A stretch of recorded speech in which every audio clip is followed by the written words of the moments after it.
Donc dans cette partie, les gars, ce qu'on va faire, c'est qu'on va gérer le panier. Alors le panier, on va le gérer à partir de où? C'était à partir de la page Product Info. On avait un formulaire ici qui nous permettait de sélectionner une quantité. Vous vous rappelez?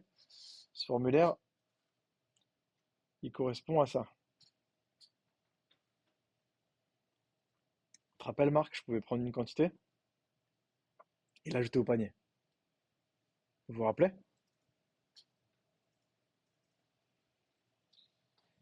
Alors là, la problématique, c'est que le bouton Add to Cart, il est disabled.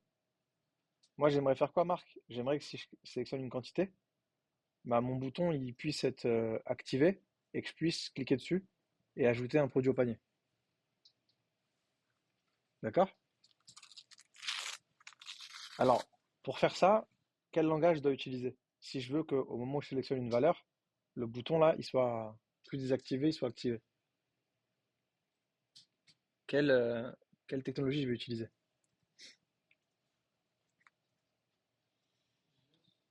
JavaScript. OK? Donc, on va aller dans le JavaScript ici, on a un petit peu de jQuery et on va faire le code en jQuery.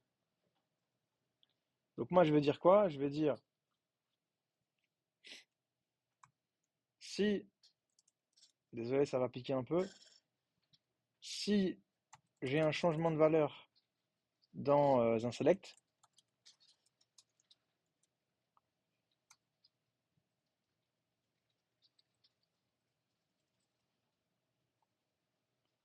je vais récupérer les inputs type submit et je vais modifier leur propriété disabled et je vais mettre ça à false.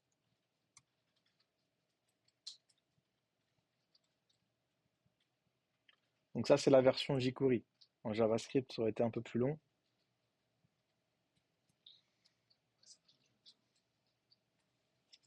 Ça fait mal un peu, hein.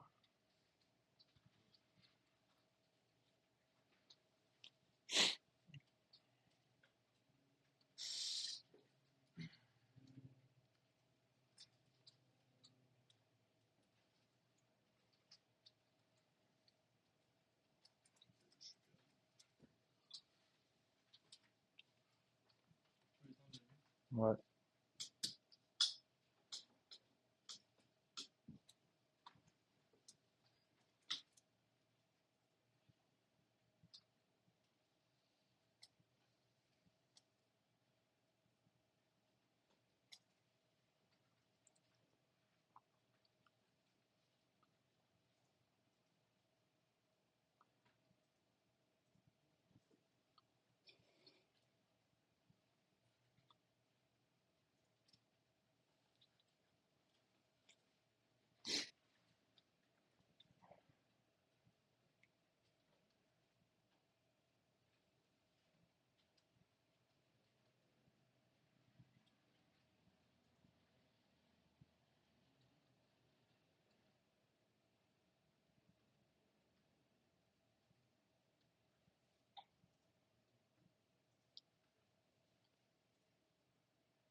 Donc si je recharge la page,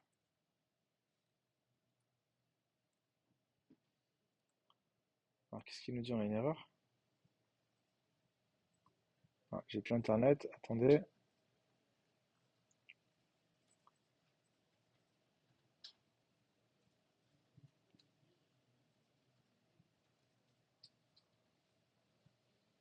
Il me l'a bien activé. D'accord? Alors suivez bien parce que là, c'est pas la partie la plus simple.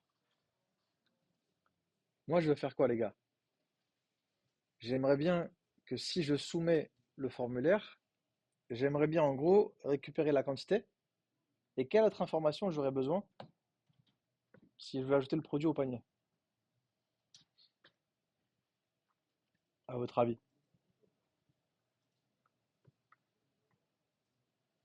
De quelle autre information j'aurais besoin? Si je veux pouvoir générer une commande, il me faut quoi? La quantité et quoi d'autre? L'ID du produit, bien joué. Donc, je vais avoir besoin, au moment de la soumission, de récupérer la quantité et l'ID du produit. La quantité, c'est ce select-là. Donc, je vais venir ici, je vais mettre ici name quantity.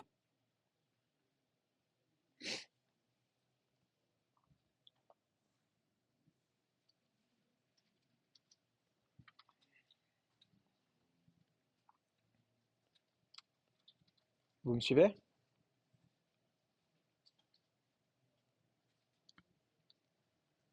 Comment maintenant je peux avoir accès à l'ID du produit?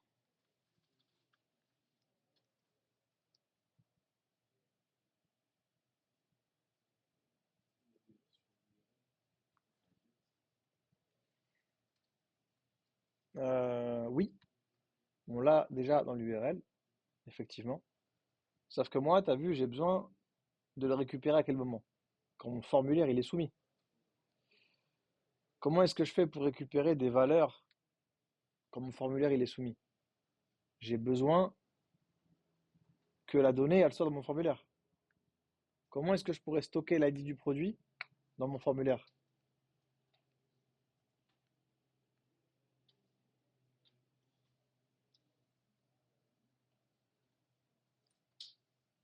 On l'a vu il n'y a pas longtemps. J'ai besoin de stocker l'identifiant du produit dans mon formulaire pour le récupérer à la soumission. Mais dans c'est notre session. Non?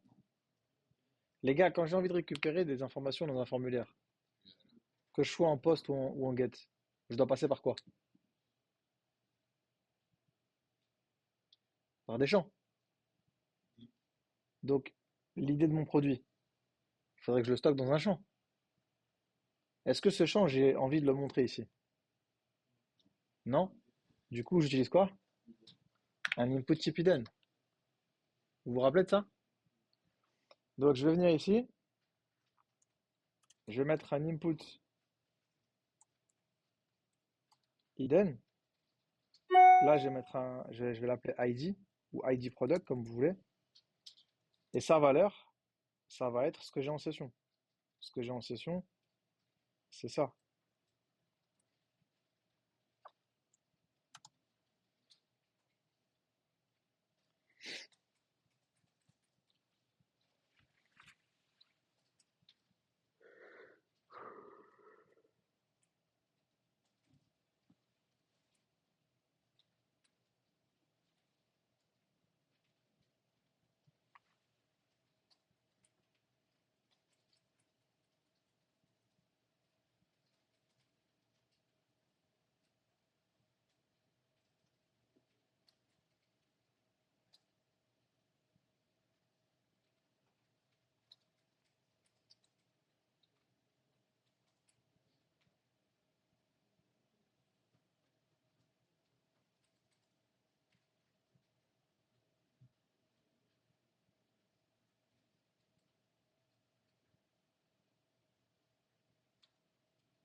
Rechargez bien vos pages parce qu'il y a un cache.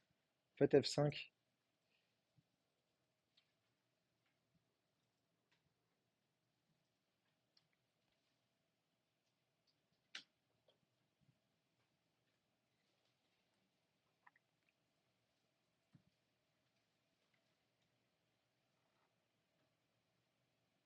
Sélectionne une quantité. Ouais, t'as dû te tromper dans le code, regarde si tu t'es pas trompé.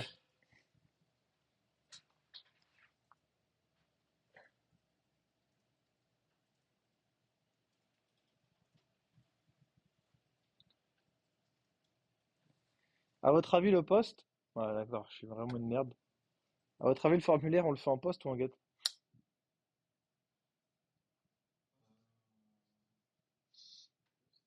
forcément. Oui. En vrai, là, les deux pourraient être jouables. Maintenant, il faut juste demander si on le fait en get, est-ce qu'il y a un intérêt d'avoir les paramètres en URL? Pas trop. Est-ce que par rapport à l'expérience utilisateur, ça va apporter quelque chose en plus? A priori, non. Là, on serait plus en poste. En plus, on part du principe qu'on veut l'insérer dans le chariot. Poste, ça peut être pas mal. Donc, on va venir ici. Moi, je vais préciser qu'on est en méthode poste. Et j'aimerais bien, Florian, tu vois, rediriger vers la page panier, tu vois, quand je l'ajoute. Donc là, je vais mettre carte.php.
Donc là, les gars, j'aurai bien l'identifiant du produit, la quantité, et je vais te rediriger vers carte.php.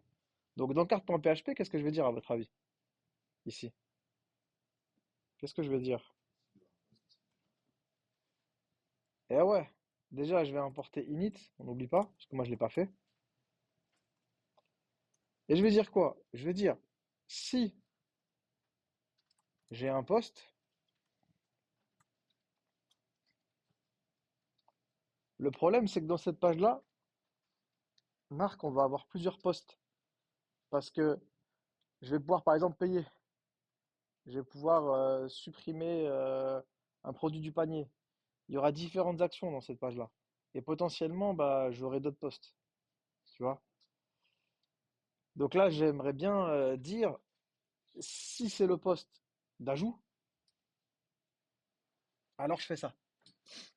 Là, comme ça, on peut pas le faire. Parce que là, ça va prendre n'importe quel poste. Donc, ce qu'on peut faire, quand on sait qu'on va avoir plusieurs postes ou plusieurs get dans une page, ce que je vais faire, c'est que mon input type submit, là, qui me servait à ajouter au panier, bah lui aussi, je vais lui mettre un name. Et la valeur, ça va être add to cart.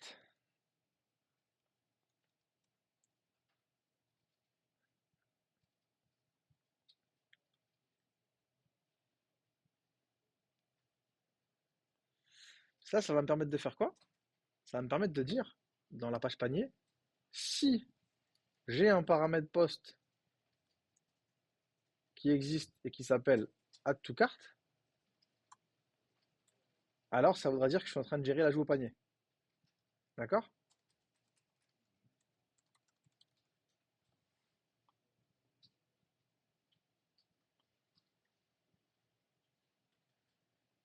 On n'a pas dit ce qu'on faisait au fait midi, les gars.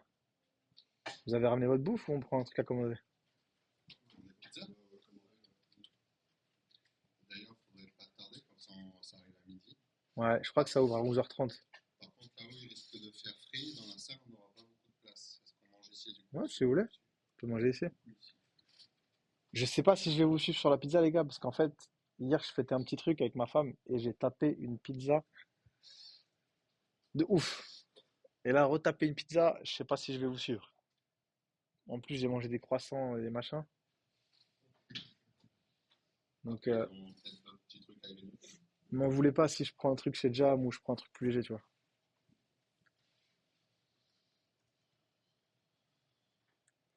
Ils ont un commande direct sur Internet. Ouais, je vais les appeler direct. Vous les appelez vers quand? Vers 11h30? 11h30, C'est quoi l'adresse ici? Cannes la Boca.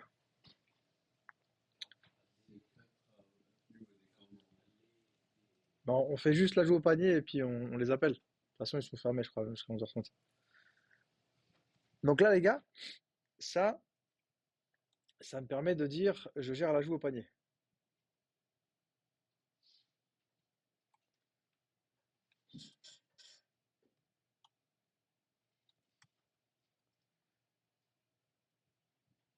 Alors, qu'est-ce que je veux faire, Florian? Je veux ajouter le produit au panier.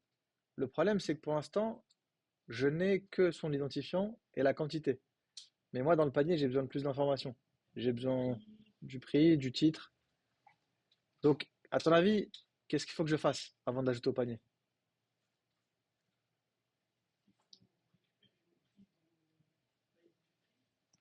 Voilà, il faudrait que j'aille récupérer les informations en base.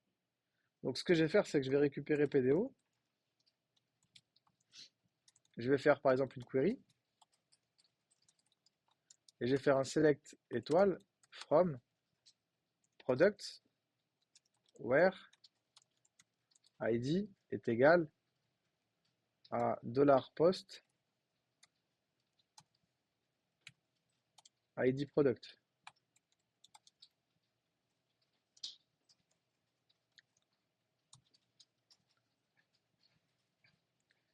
Ça, comme d'hab, ça va me renvoyer un objet PDO statement et je vais pouvoir récupérer un produit en faisant stmt fetch PDO fetch a sauce.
Donc à partir de là, j'ai mon produit. Et qu'est-ce que je pourrais faire, très cher OHD? Bah, l'ajouter au panier. Et là, on va pas s'emmerder, les gars. On va créer une fonction qui me permettra d'ajouter le produit au panier. Pourquoi est-ce que je crée une fonction ici? C'est pour éviter d'avoir trop de code dans cette page-là. Parce que vous allez voir qu'on va avoir beaucoup de code.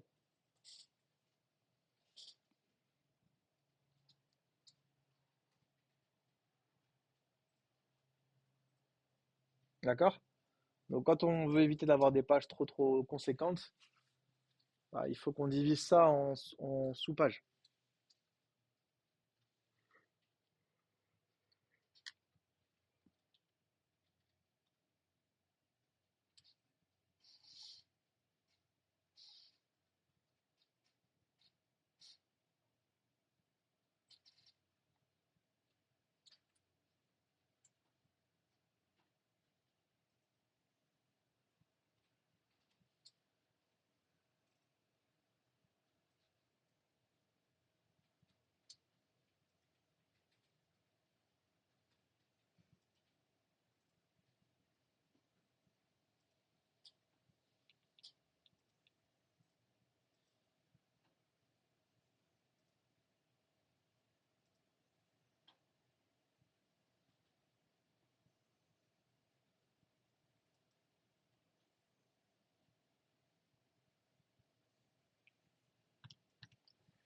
Donc je vais aller dans fonction et on va se créer cette fonction-là. Je vais l'appeler du coup add product. Ici, on est censé récupérer un produit et je vais l'ajouter à mon panier, d'accord?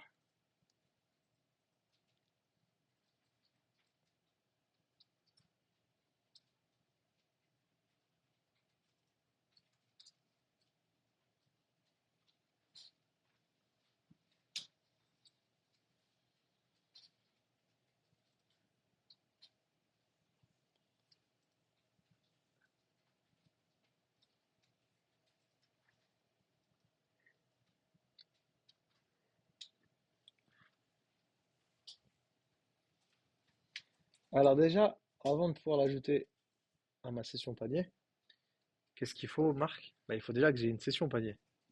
J'en ai pas pour l'instant. Donc je vais créer une fonction que je vais appeler create cart session et qui va me créer ma session panier. Et du coup, je vais commencer déjà par appeler cette fonction-là déjà.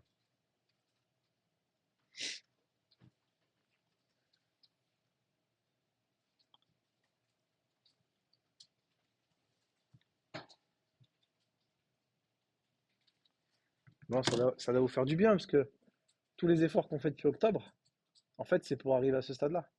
C'est pour pouvoir faire un site complet. Là, c'est la première fois qu'on peut faire un site complet depuis octobre.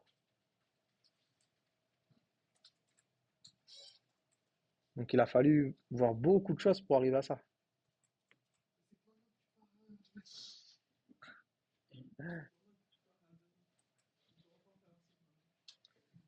Albano, il va faire la fête ce soir.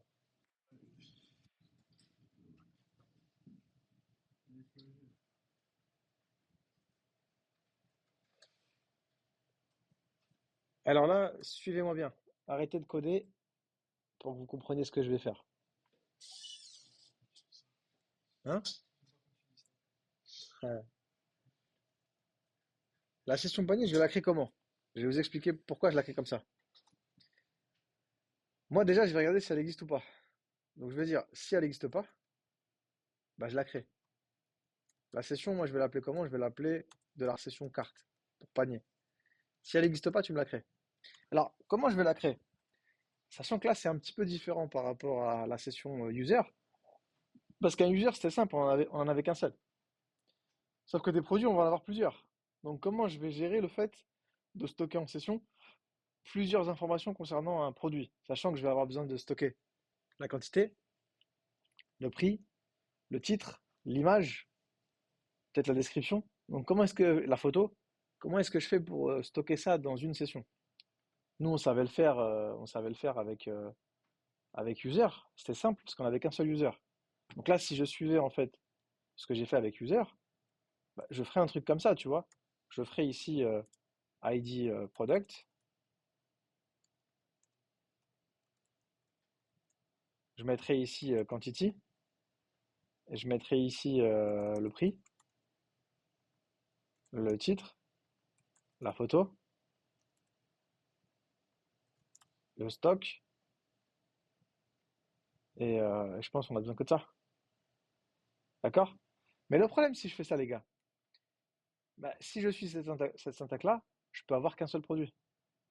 Parce que je suis en train de dire, en gros, euh, là-dedans, tu me mets une valeur, là-dedans, tu me mets une valeur, etc., etc. Sauf que moi, j'ai besoin de stocker finalement plusieurs ID produits, plusieurs quantités, plusieurs prix, plusieurs titres, plusieurs pictures et plusieurs stocks. Mais j'ai besoin quand même de m'y retrouver. Si là-dedans, j'ai plusieurs ID produits, comment est-ce que je peux savoir la quantité qui est associée à ce produit-là? Comment est-ce que je peux savoir le prix qui est associé à ce produit-là? Ce que je vais faire, c'est que pour chaque sous-arrêt, d'accord, on va avoir un arrêt qui contient les idées produits, un arrêt qui contient les quantités. Moi, je vais transformer ça en arrêt. Et vous allez comprendre pourquoi. Parce que du coup, je vais me retrouver avec une session qui va être un arrêt dans lequel j'aurai un tableau pour les ID. Donc j'aurai par exemple 1, 2, 3. J'aurai un tableau qui va contenir les quantités, 3, 4 et je passe 8. J'aurai un ID qui va contenir les prix, 10, 20 et je sais pas 33, un arrêt qui va contenir les titres, t-shirt 1, je sais pas, pullover 3 et short 4. Un arrêt qui va contenir les photos,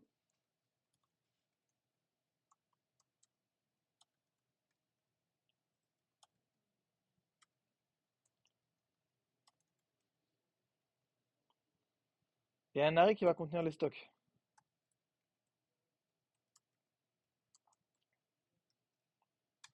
Alors pourquoi est-ce que j'ordonne mes données comme ça?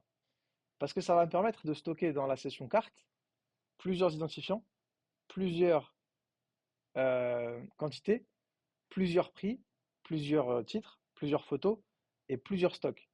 Et si j'ai envie de savoir les informations liées à l'ID 1, bah, ce sera simple. Parce que l'ID 1, regardez, il est à la position 0. Donc si je veux sa quantité, j'irai dans ce tableau-là et j'irai récupérer la position 0. Si je veux son prix, j'irai dans le troisième tableau, position 0. En fait, j'ai des tableaux, j'aurai un tableau multidimensionnel et chaque index suivra un ordre. L'index 0 dans le tableau 1, ce sera l'idée. L'index 0 dans le tableau 2, ce sera la quantité de l'idée en index 0, etc., etc. C'est comme ça que je vais m'y retrouver, par les index. Donc si j'ai envie de savoir le pullover 3, combien il coûte, bah, je sais que le pullover 3, ce sera l'index 1. Donc dans le tableau prix, j'irai à l'index 1 et je saurai que c'est 20 euros. Vous me suivez? Si je fais pas un truc comme ça, comment est-ce que je peux faire pour stocker autant d'informations pour différents produits? Ça va être très compliqué. Avant, on n'avait pas cette problématique-là pour l'user parce qu'on n'avait qu'un seul user. Donc on pouvait se permettre ici de mettre directement une valeur, tu vois. Sauf que là, on a plusieurs valeurs, on a plusieurs produits, donc plusieurs idées produits. Donc moi, j'ai organisé ça en sous-tableau et je passerai par les index pour m'y retrouver. Vous me suivez? Donc ça, je vous le laisse au cas où. Du coup, cette fonction-là va me créer mon panier. Et si moi, j'ai envie d'ajouter un produit au panier, bah, j'aurai juste à reprendre tout ça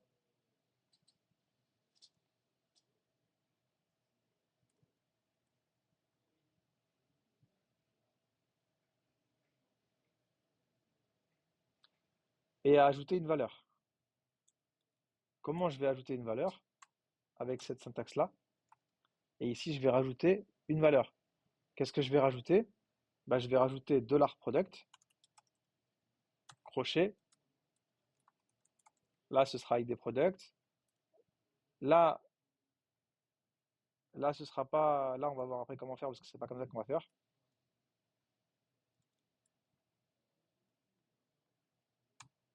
Pour l'instant, la quantité, on va mettre 1. Le prix, bah, ce sera $product price, title, picture et, et, euh, et stock. Alors, par contre, la quantité, c'est ce qu'on a sélectionné dans le formulaire quand on l'a ajouté au panier. Ce qui veut dire qu'on va avoir besoin ici de passer la quantité sélectionnée. On a oublié de le faire.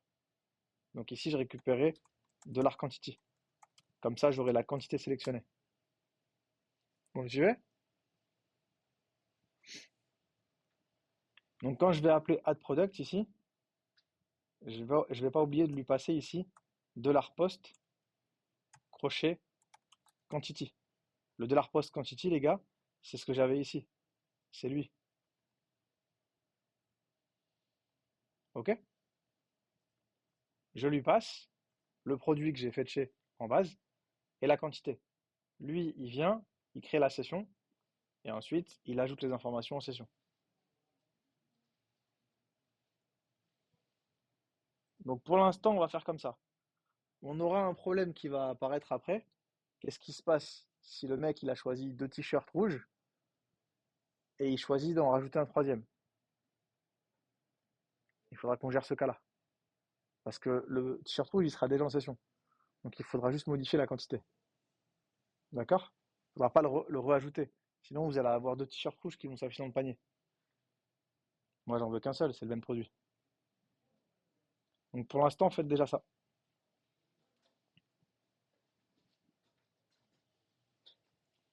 Et on continuera après.